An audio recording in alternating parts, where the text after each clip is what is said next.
Irmãos e irmãs, bom dia. Opa, vamos melhorar esse bom dia? Bom dia. Deus abençoe sua vida enquanto você estiver aqui, guarde o seu lar, guarde sua casa, proteja os seus em Cristo Jesus, amém? Deus seja louvado. Momento de escola dominical e muito aprendizado. Deus tem sido maravilhoso para conosco, né? Você que está acompanhando a nossa programação da igreja, nós estamos falando sobre as viagens missionárias. Pastor Arildo, pastor Geraldo já fizeram um apanhado a respeito disso em alguns domingos atrás. Fizeram um início sobre o assunto. O pastor Geraldo, na quarta-feira passada, deu início, então, efetivamente, à primeira viagem missionária do apóstolo Paulo. E na quarta-feira agora, dessa semana, você está convidado para acompanhar a continuação dessa viagem. Se você não viu a primeira parte, assista, porque ela é importante para você acompanhar, então, a segunda etapa desse compromisso que ele tem com a gente, de nos explicar sobre a viagem missionária. Hoje, nós vamos falar sobre Tessalônica, que é meio um quebra-gelo intermediário, porque eu preciso que o pastor passe a informação que ele tem para a igreja. Então, nada melhor do que ele para passar, porque ele está com a ideia muito boa, um conteúdo fantástico, abençoador para a sua vida e para a minha vida. Então, ele terminando agora nessa quarta-feira o complemento da primeira viagem, certamente ele entrará imediatamente na segunda viagem missionária. Como o raciocínio dele está sendo um raciocínio muito bom, e a igreja precisa acompanhar, o pastor Ariel também vai trazer mensagens a respeito do assunto. Nós vamos hoje falar especificamente sobre Tessalônica. Tessalônica, só ela daria para a gente falar um mês aí a respeito dessa cidade. Mas o tempo é curto, a gente precisa encurtar, e fica até difícil em o que falar. Então, os irmãos, por favor, me ajudem, e naquilo que a gente não conseguir falar, não atender a necessidade de vocês, que o Espírito Santo faça isso em nosso favor. Amém, queridos? Eu quero convidar você para ler comigo Atos 17, o versículo 1. Atos 17, versículo 1.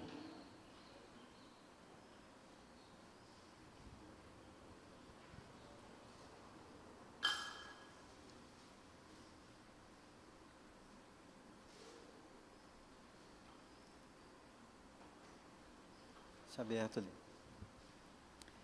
Atos 17, 1. A gente vai ler até o versículo 4. Todos acharam? Já está ali na projeção, mas eu sempre peço que você acompanhe na sua Bíblia. Fala sobre Paulo e Silas em Tessalônica. Vamos ler todos juntos? Versículo 1 até o versículo 4. Tendo passado por Anfípolis e Apolônia, chegaram a Tessalônica, onde havia uma sinagoga de judeus. Paulo, segundo o seu costume, foi procurá-los e por 3 sábados arrazoou com eles acerca das Escrituras, expondo e demonstrando ter sido necessário que o Cristo padecesse e ressurgisse dentre os mortos. E este, dizia ele, é o Cristo, Jesus, que eu vos anuncio. Alguns deles foram persuadidos e unidos a Paulo e Silas, bem como numerosa multidão de gregos piedosos e muitas distintas mulheres. Amém. Curve sua cabeça, vamos orar mais uma vez?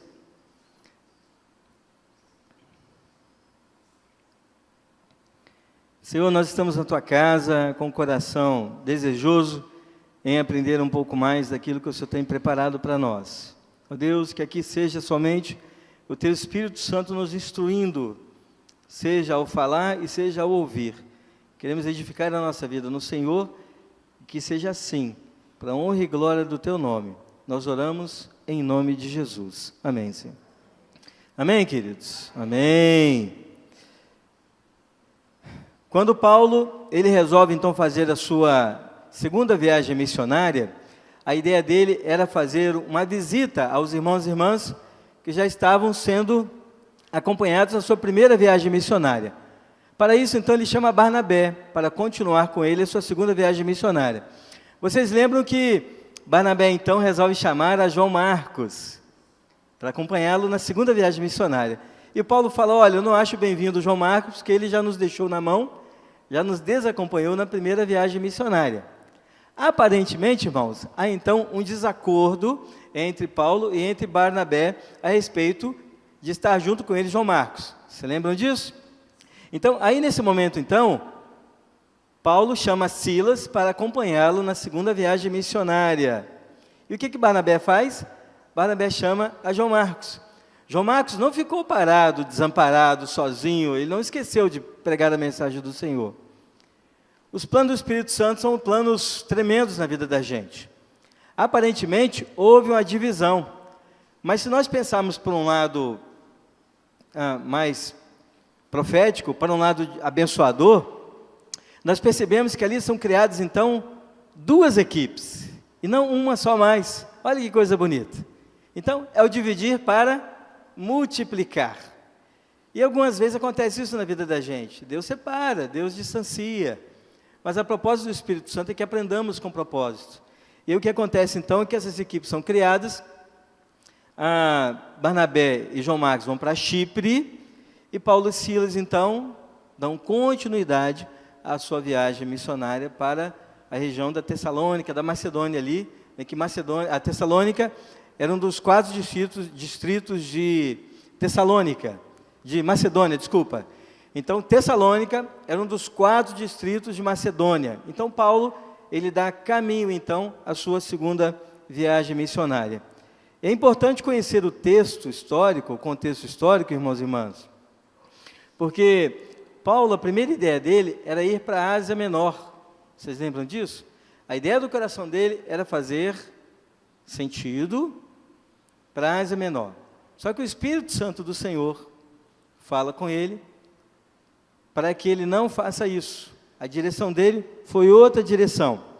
Lá em Atos 16, versículo 6, você pode ler comigo? Estou dando uma introdução rápida aqui para a gente entrar em Tessalônica. Em Atos 16, versículo 6, ele diz assim, e percorrendo a região frígio-gálata, tendo sido impedidos pelo Espírito Santo de pregar a palavra na Ásia. Então, Paulo foi impedido pelo Espírito Santo do Senhor. Ele queria ir, ele queria fazer a sua pregação na Ásia, só que ele foi impedido. O Espírito Santo do Senhor, irmãos e irmãs, faz coisas tremendas na nossa vida. E Paulo, como é um homem que estava disposto a fazer o ídolo do Senhor, a ir adiante, ele então obedece ao Espírito Santo do Senhor, e aí, então ele toma posse dessa bênção, dessa palavra, e tendo contornado a Mísia, eles desceram para Trode. De Trode foram para Filipos, de Filipos, então, eles vão parar em Tessalônica. Essas histórias, irmãos e irmãs, têm que ser estudadas com muita calma, porque fazem parte da nossa história bíblica. Você e eu somos frutos de homens e mulheres que no passado foram registrados pela Bíblia e que foram bênçãos na vida de pessoas naquela época. E que esse ídolo do Senhor, ele foi tão abençoador que hoje nós somos reflexo desse compromisso dessas pessoas que no passado pregaram a palavra do Senhor. E o que a igreja tem feito para dar continuidade a essa pregação, a esse manifestar do Senhor, para que o ídolo seja preservado e seja dado continuidade? Pense nisso. Depois de Trode, lá em Atos 16, versículo 9, eles foram para Filipos, e de Filipos, então, chegaram em Tessalônica. Se você quer descobrir novamente o ídolo do Senhor, Marcos 16, 15, vai estar escrito lá, exatamente o seu papel como cristão, aquilo que você tem que fazer. Eu quero chamar a atenção de vocês agora sobre Tessalônica. Tessalônica, o seu nome antigo, chamava-se Terme ou Terma. Era relacionado a águas termais, águas quentes, né? Terme ou Terma. Cassandro, ele era cunhado de Alexandre o Grande, na época. Alexandre o Grande era um dos grandes imperadores, conquistava muitas coisas. As tropas, seus guerreiros, seus soldados, eram pessoas que a todo custo conquistavam terras e retiravam suas pessoas e levavam prisioneiras, cativas, para que ele fosse então tomar posse, se apoderar daquelas terras que não o pertenciam. Mas ele foi crescendo muito o seu império. Cassandro, ele era cunhado de Alexandre o Grande, ou seja, Cassandro era casado com Tessalônique, que é irmã de Alexandre o Grande. Cassandro, vendo as cidades que foram conquistadas por Alexandre, ele pediu, então, para ir para a cidade de Tessalônica. Não era Tessalônica ainda, lembra? Era Terme ou Terma. Quando Cassandro chega na cidade, que ele observa todo o parecer da cidade, que daqui a pouquinho nós vamos chegar lá, ele então tem a brilhante ideia de mudar o nome da cidade para Tessalônica, em homenagem à sua esposa Tessalônique. Olha só que coisa bonita, né? O cara quer privilegiar a sua esposa e muda o nome da cidade, simplesmente eu vou mudar o nome da cidade para ser um nome muito próximo ao nome da minha esposa, certamente para dar de presente a ela a sensação de poder, sei lá, o que ele estava pensando na época. Mas o nome então da cidade era mudado, transformado para a cidade de Tessalônica, devido a Cassandro então querer isso, transformar o nome da cidade em homenagem à sua esposa, dar de presente para ela. Irmãos, aqui para mim nesse momento, a partir do momento que Cassandro tem interesse de ir para essa cidade, alguma coisa tinha de diferente. Uma autoridade, alguém, não vai para uma cidade que está em começo, a pessoa dificilmente vai fazer isso. Pega logo um grande centro, alguma coisa já em evolução, para que o nome dele também seja um nome registrado na história, né? Sabe aquela obra que não aparece, que às vezes faz, é bem feita, mas não dá nome? Aqui, certamente, Cassandro olhou para a cidade, ele queria o nome dele envolvido num grande projeto. E por que isso, queridos? Tessalônica, ela estava localizada na interseção de duas vias importantes na região de Macedônia. A via da esquerda, que era para leste, chamava Ignátia.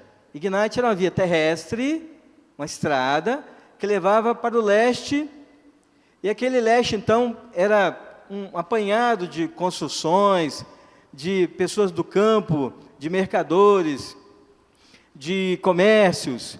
Era uma estrada muito forte, que levava para outras cidades, e essa outra cidade, então, levava-se para outras cidades. Então, era uma via meio sem fim, sabe? As pessoas passavam por ali e iam para outros lugares também.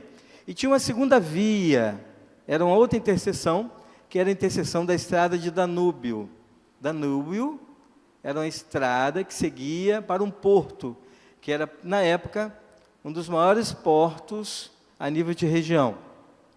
E o que a gente conta num porto? Navio. O que esse navio traz? Mercadores, produtos, mercadorias, trazem pessoas de vários países, trazem produtos a serem trocados, produtos a serem comprados. O navio chegava cheio e saía cheio. Ele chegava cheio de coisas de outros lugares, se abastecia ali de coisas novas e viajava para outros lugares também. Isso chamou a atenção de Cassandro, porque queria um nome estabelecido dentro dessa cidade.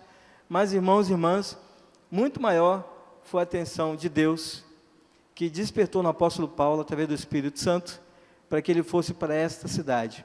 Porque foi justamente isso, que para mim, foi a resposta principal do motivo do Espírito Santo ter conduzido Paulo para esta cidade. O fato de ter pessoas em movimento, pessoas de comércio, mercadorias sendo trocadas, e essas mercadorias e pessoas sendo estabelecidas novamente depois para as várias partes do mundo. Vocês estão conseguindo entender isso? Não era um lugar qualquer. Tessalônica era um lugar de muito movimento, de muito convívio pessoal. Pessoas vinham e pessoas iam. O que aconteceu então, irmãos e irmãs? Através dessa condição de Tessalônica, dessa localização de Tessalônica, tão abençoada e abençoadora, era uma cidade que era o centro das atenções da época. Paulo, ele vem de Filipos, e Filipos não tinha ainda uma igreja estabelecida, e ele chega na Macedônia, depois em Tessalônica, e ele ali por 15 dias, 3 sábados, né, um pouco mais aí, de repente, na conta dos irmãos quiserem fazer, ele consegue arrazoar e falar do amor de Deus para essas pessoas ali. Agora, o interesse do apóstolo Paulo, certamente, não foi de conhecer uma cidade que tinha sido dado o nome da esposa de Cassandro. Não foi essa a informação. Talvez a curiosidade batesse em alguns aí, mas O mover do Espírito Santo sobre a vida do apóstolo Paulo era que ele pudesse promover ali então o evangelismo para a vida dessas pessoas que estavam ali e fazer a abertura de algumas igrejas. A coisa foi tão abençoada, irmãos e irmãs, que foi de Tessalônica, essa ideia brilhante do Espírito Santo, abençoadora de Deus aí, de Tessalônica, surgiu então a palavra sendo pregada, espalhada pela África, Ásia, América do Norte, América Latina e Oceania, alcançando assim os confins do mundo. E por que isso aconteceu? Escola Dominical era uma cidade que movimentava muitas pessoas. As pessoas aprendiam o Evangelho aqui, se convertiam e levavam para as suas cidades o Evangelho. Raciocinem comigo que bênção, é extraordinário falar sobre isso, porque as pessoas chegavam nos seus navios, vamos pegar ali a via Danúbio, as pessoas chegavam de navio, e quando o apóstolo Paulo chegou na cidade, ele rapidamente percebeu o potencial que a cidade tinha, que até então ele não tinha percebido. Lembra disso? O interesse dele não era ir para Tessalônica, era ir para a Ásia. Ele foi para lá pelo Espírito Santo de Deus, o Espírito Santo o colocou ali. Depois que ele chegou lá, ele deve ter tomado um susto. Olha a possibilidade que eu tenho de fazer a obra do Senhor acontecer. O que ele faz então? Ele prega a palavra de Deus rapidamente, toma ali para si a importância do assunto, ele prega muito rapidamente a palavra de Deus, e aí então muitas pessoas têm conhecimento dessa palavra, a palavra do Senhor é divulgada, ela é planejada, ela é falada, ela é espalhada, para que essas pessoas que ouviram a palavra também pudessem levar para os seus, onde eles fossem. Então Paulo em Tessalônica prega a palavra de Deus, e ele pregando a palavra do Senhor, as pessoas ouviram, e aí então as pessoas que ouviram a palavra do Senhor, se dirigiam para as suas cidades, se dirigiam então para os seus destinos, movidos, movimentados, motivados pelo Espírito Santo do Senhor também. O Espírito Santo do Senhor, o Espírito Santo de Deus, ele não parou em Paulo, ele foi abençoando vidas por onde ele passasse. Entendem isso? Aqueles que ouviam a palavra do Senhor eram verdadeiramente convertidos, acreditavam, creram que aquela palavra era uma palavra salvífica e salvadora. Essas pessoas entravam nos seus navios então, iam para os seus destinos, seus países, levando a palavra do Senhor. Querida igreja, não dá para a gente saber, não consigo imaginar o efeito disso, extraordinário, até onde foi alcançada a palavra de Deus neste período. Hoje, a gente tem internet, tem os outros meios de comunicação, tem muitas igrejas nas emissoras de TV, alguns horários de rádio também, nós temos aí as redes sociais, Instagram, YouTube, TikTok, muita gente falando a respeito da palavra de Deus, que a gente tem que filtrar também, né? Mas nessa época, só tinha o gogó, só tinha a palavra. Paulo falava, as pessoas criam na palavra dele, que ele estava falando através de Deus, do Espírito Santo do Senhor, e ali então, essas pessoas levavam para frente a palavra de Deus. Que coisa maravilhosa, irmãos e irmãs. Quantas pessoas foram abençoadas com essa palavra. E essa estratégia foi uma estratégia celestial, não foi estratégia do apóstolo Paulo, foi de Deus. Qual é a estratégia de Deus para a nossa vida? Porque quando a gente não quer um negócio que Deus nos dá, a gente amarra o burrinho aí, né? E a gente ora, pede, Senhor, me mostra o caminho, o que está acontecendo. E Paulo, ele tomou para si essa oportunidade e foi adiante. Ele foi bênção na vida de tantas pessoas e na vida dele também. A estratégia de pousar em Tessalônica, de fazer sentido em Tessalônica, foi para que justamente os confins da terra fossem abençoados. É seguir o ídolo do Senhor, sabe, irmãos? É um café com leite. Sabe aquele leitinho que a Bíblia fala, assim, que o crente novo, ele precisa aprender? Isso são princípios básicos da palavra do Senhor para a vida da gente. A gente precisa entender isso. Coisas tão simples que Deus fala sim, sim, não, não, faça isso, ou não faça isso, para a gente aguardar o melhor momento. Só que a gente aguarda demais. Paulo tem a atitude, a intrepidez de ir adiante, por N fatores, mas ele foi adiante, levando a palavra do Senhor. Entende isso? Você é capacitado tanto quanto o apóstolo Paulo, eu sou capacitado tanto quanto, e o que nós temos feito para divulgar essa palavra, para plantar igrejas, e o desafio de manter essas igrejas aí onde elas estão. Atos 17, versículo 4, ele vai dizer assim que alguns deles foram persuadidos, 17:4, Atos 17:4. Alguns deles foram persuadidos e unidos a Paulo e Silas, bem como numerosa multidão de gregos piedosos e muitas distintas mulheres. Aqui está dizendo o nível de pessoas e o número de pessoas ali que estava ouvindo a palavra do Senhor. Está dizendo até que distintas mulheres, não eram qualquer tipo de mulher que estava ouvindo a palavra do Senhor, eram distintas mulheres. Numerosa multidão de gregos e de pessoas também muito piedosas. Irmãos, nós estamos envolvidos numa multidão de pessoas. E quem é você no meio dessa multidão? Dizem por aí, uma conversa, de que o cristão tem que ter um pavio muito longo, sabe assim? E eu falo para vocês que não tem que ter pavio, não. Esquece pavio, esquece ser grosseiro. Espera um pouquinho. A gente não precisa ser bobo, não precisa confundir isso, não. Você tem sua autoridade, você é um homem de Deus, uma mulher de Deus. Você tem que olhar alto, queixinho para o alto. Você não deve nada para ninguém. Não deve nada para ninguém. Mas tem coisa que a gente precisa baixar a cabeça um pouquinho, falar com o Senhor e mudar a nossa trajetória. Nós não somos pessoas insubstituíveis e nem invencíveis. E às vezes Deus usa pessoas para falar para a gente certas coisas que a gente precisa aprender com isso.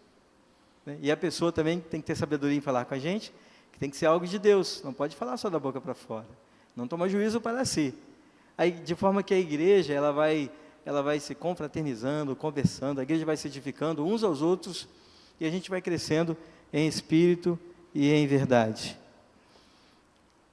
Quando Paulo ele sai corrido de Filipos, e ele chega a Tessalônica, ele desperta o interesse de pessoas que estavam com ele lá em Filipos, e que aí ele traz, essas pessoas vão até onde ele está, para poderem fazerem aquilo que não se deve fazer, falar mal da vida de um homem de Deus. Eles então criticam, falam muito mal. Paulo, quando estava em Filipos, ele encontrou uma moça adivinhadora, vocês vão lembrar da história, e essa moça tinha senhores, tinha donos, e as pessoas ganhavam dinheiro com ela.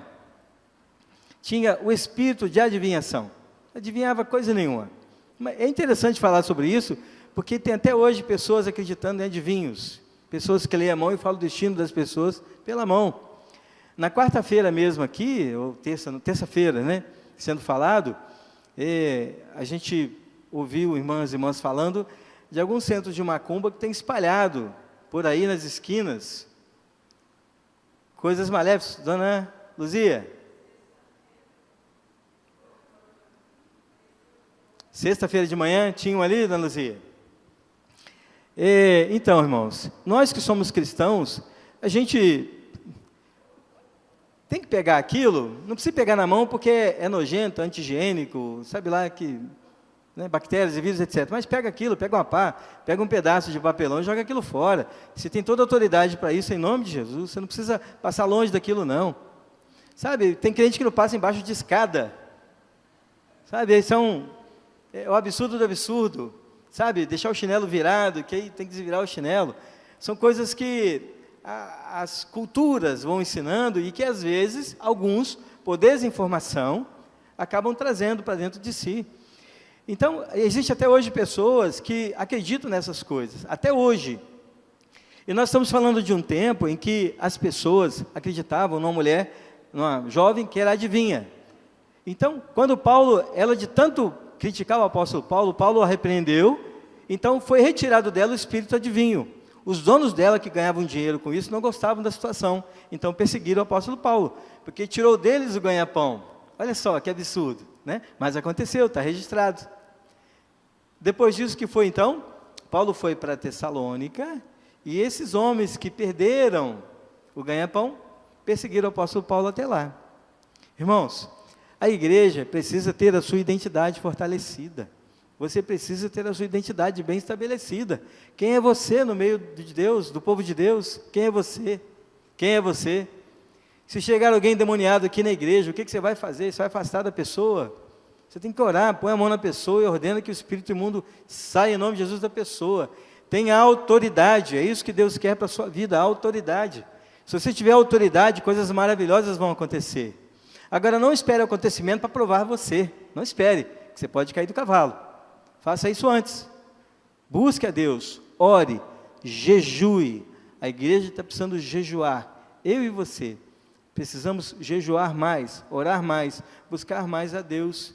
Tenha autoridade, não abaixe a sua cabeça dentro do contexto bíblico. Tenha autoridade sobre isso. Nas suas mãos está a autoridade. Repreenda o irmão dentro da sua autoridade. Repreende as manifestações malignas dentro da sua autoridade. Amém, queridos? A primeira carta de Tessalonicenses e a segunda carta de Tessalonicenses foram escritas depois que Paulo visitou a cidade, porque ele queria muito visitar as igrejas e não conseguiu. Ele queria muito ir lá e não conseguiu, porque quando ele ficou na sinagoga pregando por 3 semanas, 3 sábados, ele ficou pregando ali, depois ele não conseguiu visitar o que ele queria fazer, que era visitar algumas igrejas.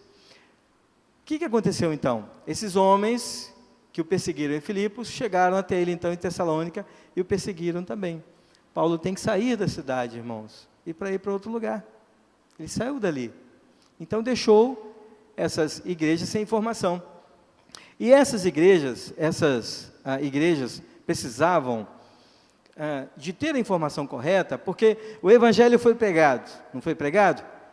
Mas eles precisavam tirar dúvidas a respeito daquilo que foi pregado. Por exemplo, a vinda de Cristo.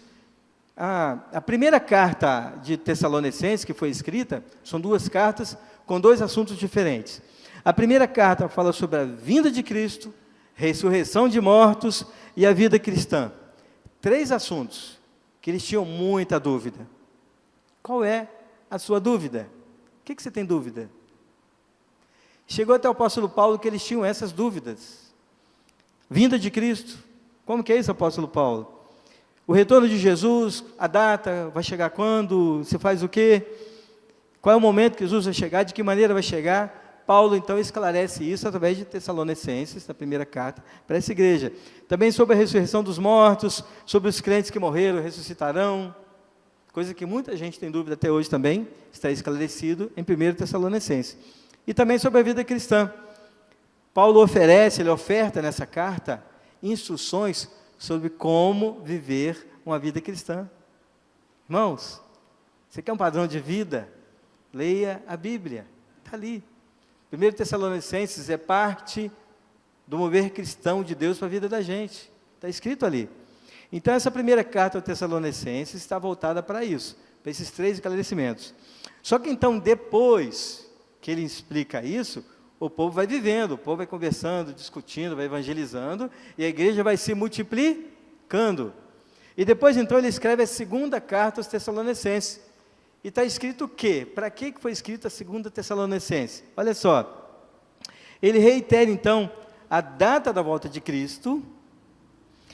Ele fala sobre a perseguição da igreja, e ele encoraja os irmãos em Cristo Jesus, que a igreja vai ser perseguida, e o tipo de perseguição que seria, e para ajudarem eles a enfrentar a perseguição.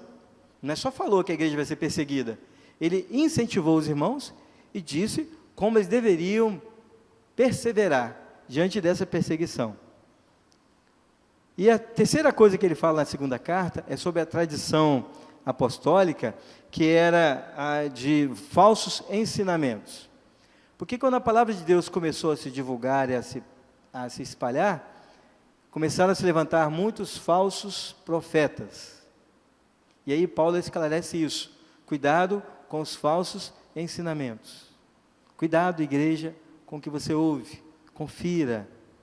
Crente de Bereia, confira, abra a palavra, vai lá ver.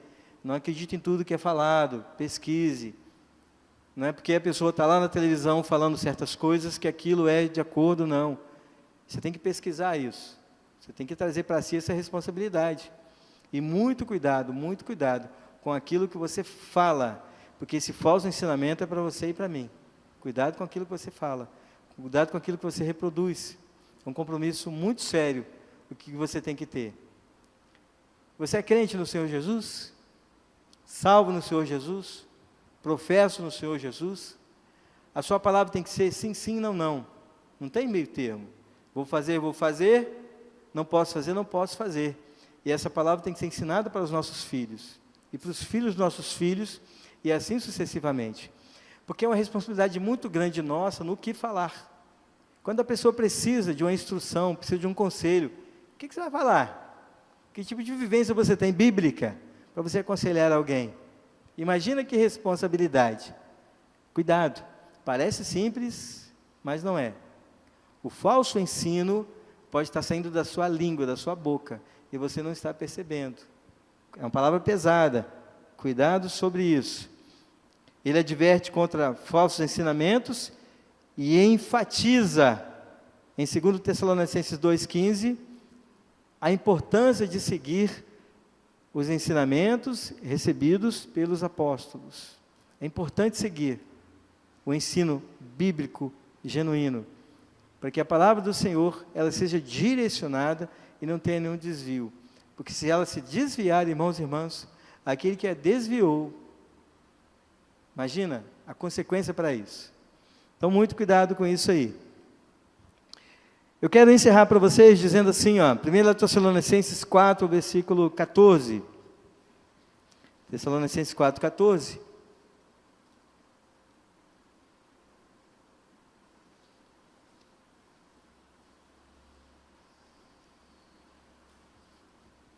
Vamos ler aí?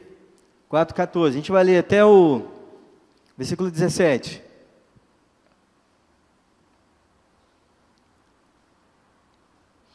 Esse aqui foi um recado que ele deu para a igreja de Tessalônica, diante de tantas dúvidas, diante de tantos questionamentos, que talvez seja o de vocês. Eu estou aqui me abstendo de contexto histórico, de cidades, porque depois o pastor Geraldo vai falar sobre isso.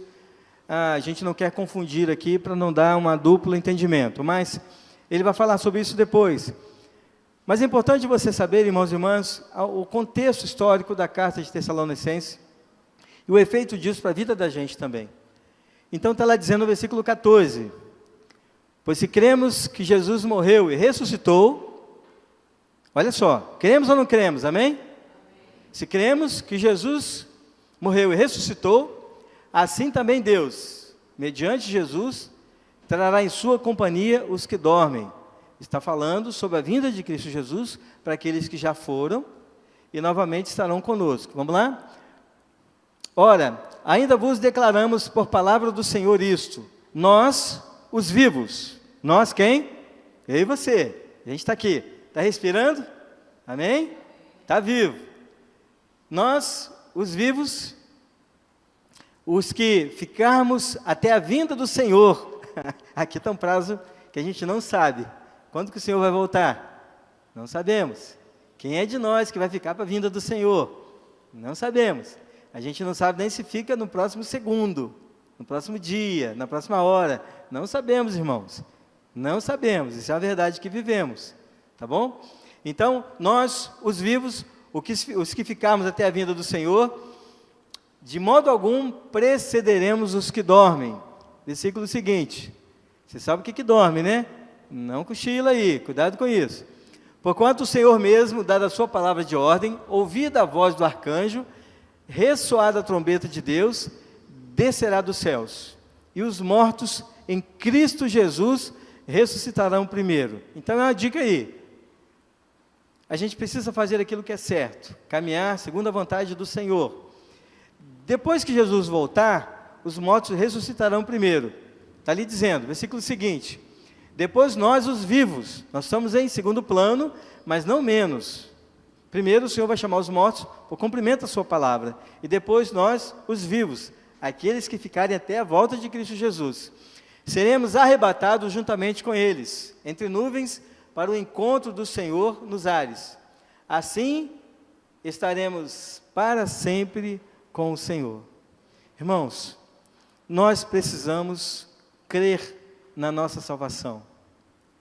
Eu estou lendo esse texto porque não me importa se nós estaremos até lá vivos ou não. Porque se a nossa salvação estiver garantida, se no nosso coração a nossa salvação estiver certa, se o ídolo do Senhor estiver sendo falado ao nosso coração, isso é muito importante você saber, mesmo estando morto, seremos ressuscitados para uma glória futura. Ou aqueles que estarão vivos, seja você, eu, ou seja a geração futura, também estarão com o Senhor. Mas para isso acontecer, a vida da gente, o seu conteúdo intelectual, tem que estar disposto de acordo com a palavra de Deus. Então, não cochile, não durma, não deixe para depois. Tem que ser agora, tem que ser hoje. Você precisa aceitar Jesus hoje. Você precisa caminhar com o Senhor hoje. Você precisa falar do amor de Deus hoje, para você, para a sua vida, para você se edificar e para a vida das pessoas que estão ao seu redor. Deus tem maravilhas, o Espírito Santo de Deus tem maravilhas para falar, né, na sua vida. O Senhor Jesus fez tanto por nós, e Ele vai fazer muito mais, desde que nós creiamos que aquelas coisas são possíveis. Eu quero só falar de um contexto histórico rapidinho aqui. Vocês lembram Jesus na cruz? Jesus viveu, Ele teve ali o ato da cruz, foi crucificado, morto, no terceiro dia ressurgiu entre os mortos. Depois Ele apareceu para os seus discípulos, e depois Ele foi elevado às alturas, está à destra de Deus Pai Todo-Poderoso. Confere? Amém? Por isso, Jesus está onde? À destra de Deus Pai. E Ele deixou o seu Espírito Santo para consolar a igreja, e para dar direção para a vida da igreja. Irmãos, quando o apóstolo Paulo ele começa a pregar o Evangelho, está no comecinho da era cristã, porque nós estamos falando de 50 anos depois que Jesus teve morte de cruz, 50 aninhos. Hoje já se passaram quantos anos? 2000 e lá vai, né? Estamos com 2000 anos aí. Naquela época, para vocês entenderem a perseguição que a igreja vivia, é porque na morte de cruz, os nervos ainda estavam aflorados, os nervos da população que cria no Senhor Jesus, mas também muito mais, ou talvez tanto quanto, os nervos daqueles que não criam, que queriam que Jesus fosse crucificado. Lembra da multidão? Crucifica-o, crucifica-o. E também os guardas ainda estavam também com os nervos aflorados, porque estavam ali atoitos, querendo prender os cristãos, fazer maldade com cristãos, porque não acreditavam que aquela palavra vinha de Deus, não acreditavam que aquilo seria possível. Nós estamos falando no começo da era cristã, de 50 aninhos. O apóstolo Paulo ele começa a pregar a palavra de Deus no ano 42, quando ele começa então a sua primeira viagem missionária, sabe, no ano de 42, é muito pouco tempo. As pessoas estavam ainda, vou usar esse termo de novo, com os nervos à flor da pele, uns querendo falar da palavra de Deus, mas aquela turma contra, querendo castigar os cristãos. Irmãos, de forma que o nascimento da igreja foi diante de muita luta, muita perseguição, foi diante de muito suor, muito ardor, e não podemos esquecer desses detalhes, porque 2000 anos depois, nós estamos confortavelmente sentados no banco da igreja. O que mudou na vida da igreja? O que mudou? Olha quanta coisa esses homens viveram, o Espírito Santo falando, vai para aqui, vai para ali, muda de opinião, muda de trajeto, muda o circuito. Uns, certamente, os que creram e foram batizados, foram salvos, continuaram ali a palavra do Senhor, continuaram a propagar a palavra do Senhor, e aqueles que não quiseram ficaram espalhados, foram meio que ficando para trás. Talvez a igreja pode ter feito uma repescagem depois, de pessoas que já passaram por ali e não ficaram, mas o importante é que nós saibamos, irmãos e irmãs, que a igreja foi criada diante de muita luta. Não podemos esquecer das viagens missionárias, não só do apóstolo Paulo, teve muito nome abençoador, Barnabé, Silas, João Marcos, teve muita gente ali, abençoadora demais, Silas, né? Você e eu, que hoje podemos também fazer parte da história bíblica, e de salvar pessoas para Cristo Jesus. Já pensou que coisa maravilhosa? Crê no Senhor Jesus, e será salvo tu e tua casa. Mensagem principal do Evangelho, crê no Senhor Jesus, e será salvo tu e tua casa. Quem que você tem pertinho de você, que precisa dessa palavra de salvação? Quem você tem pertinho de você, que precisa ouvir a palavra de Deus? Lembra disso? Lembre dessas pessoas. E lembre que lá no começo da história, pessoas creram, acreditaram e deram a sua vida por açoite, por prisão. Paulo estava amarrado numa masmorra, sofrendo, mas ele não reclamou. Ele orou ao Senhor para que as coisas acontecessem. E o resultado está aí. Deus foi fiel, o Espírito Santo cumpriu a sua palavra e nós somos fruto de pessoas que lá atrás se envolveram no ministério e foram abençoador. Será que lá na frente pessoas vão lá para trás e vão falar, olha, eu fui fruto de irmãos da igreja que abençoaram a minha vida e hoje estou aqui graças a Deus. Que coisa maravilhosa, irmãos. Não é para ensoberbecer, não. É para cumprir o ídolo do Senhor na vida da gente. Amém, queridos? Fala, querido irmão. Mafise.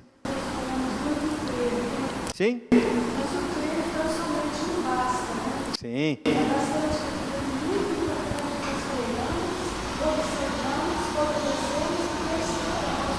Sim. Isso.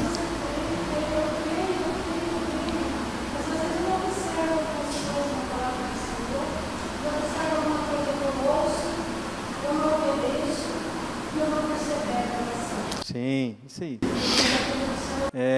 Amém. Até porque a oração sem ação não tem muita utilidade, sim, né? Vai atender, mas...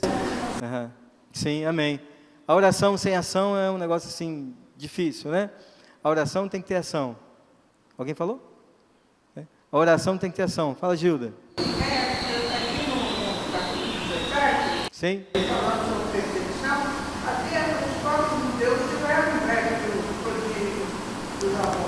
Sim. Eles trouxeram o homem do mal. Sim. Para perseguir ele. Sim, verdade. Os próprios judeus perseguindo os seus, né? Para a cidade, arrastado. Sim, arrastado. Pelo motivo de eles estarem fazendo tanto prosílio, a palavra. Sim. Tocar no coração daquelas pessoas, para todos convertirem. E eles estão fazendo isso. Então, vieram, trouxeram o homem do mal. Sim. Irmãos, o objetivo do apóstolo Paulo com relação à carta a Tessalonicenses era encorajar, fortalecer, era orientar as pessoas. E nada mais, até hoje isso tem feito. Pessoas sérias têm nos orientado a seguir a palavra de Deus, com oração, com ação, com testemunho, e a gente precisa viver isso, dar esse primeiro passo, para a gente deixar a oração, não deixar a oração no vácuo, para que essa oração tenha uma ação. E essa ação produz frutos, creia nisso. A oração produz frutos, e muitos frutos no Senhor. Amém, queridos? A gente pode encerrar? A gente vê também a preocupação do apóstolo Paulo em retornar ao lugar onde ele passou. Sim, legal, né? A palavra realmente estava sendo feita de acordo com aquilo que E quando ele chegava lá, ele viu os irmãos permanecendo firme, ele se alegrava muito. Amém, amém, amém.